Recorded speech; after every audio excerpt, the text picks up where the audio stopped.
Welcome to week 12 as we start to ease into the latter part of our semester and our time together in this introduction to special education class. You'll find that the next couple of weeks are a little bit more broad of a topic. We're not going to zero in on educational policy and law and direct concepts as much as we are getting into kind of the fine art of being a special education teacher. The first part of that is critically important, and it is tied to the law. And I want to talk a little bit about confidentiality. FERPA is the law that is governing all of public school and education when it comes to privacy for students and families. As an educator of any kind, you need to know what this law is and what your responsibilities are for this law. You need to know what is and is not considered an educational record. If you've already done the reading in our law text, you'll find the court cases at the very end of the chapter are more than a little bit intricate. There's an example in there of students grading other students' papers and how a family took it all the way to the highest courts, saying that that was a violation of a student's privacy, and the courts found that it wasn't. It is intricate, and it is meant in the best interest of the student to hold their privacy on any kind of record that is considered part of their schooling. It is most importantly around the right to privacy for families and for individual students. It even counts for you as a college student, as a university student here at Grand Valley State University. FERPA values and honors your educational records also. It is the very reason that if your parent were to call me as your professor, I could not speak to your parent without your permission. The right to privacy is at the core of FERPA. As an educator, the best practice at all, whenever you're considering a student's right to privacy or a family's right to privacy, is to inform and then receive written consent to share any kind of educational record or information.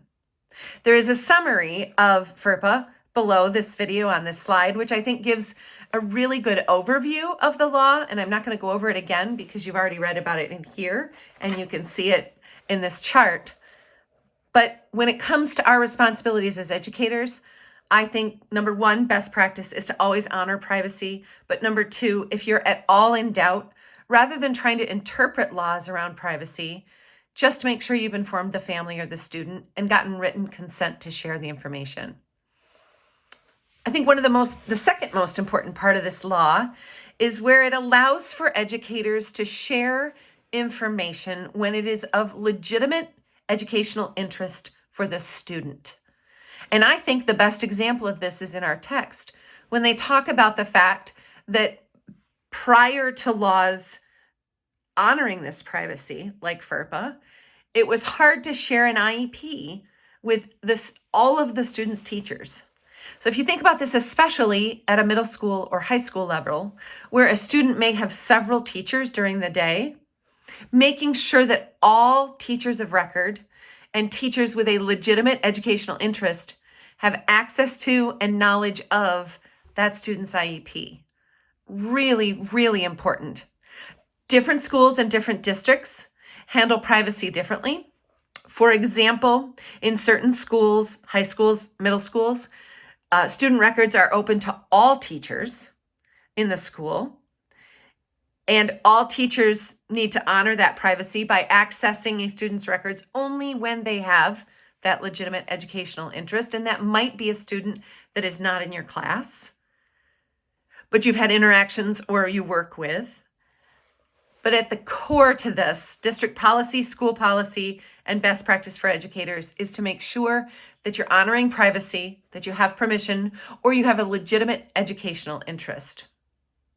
As we dig really deeper down into how FERPA, privacy laws, honors FAPE, free and appropriate public education, we have to look at the fact that those teachers with legitimate educational interest, a student with an IEP's gen ed teachers, and their family, their parents, their guardians have access to educational records. If families and guardians and parents don't have access or denied access to educational records, they do not have a chance for meaningful participation. Most of the chapter in our law text is history, thankfully.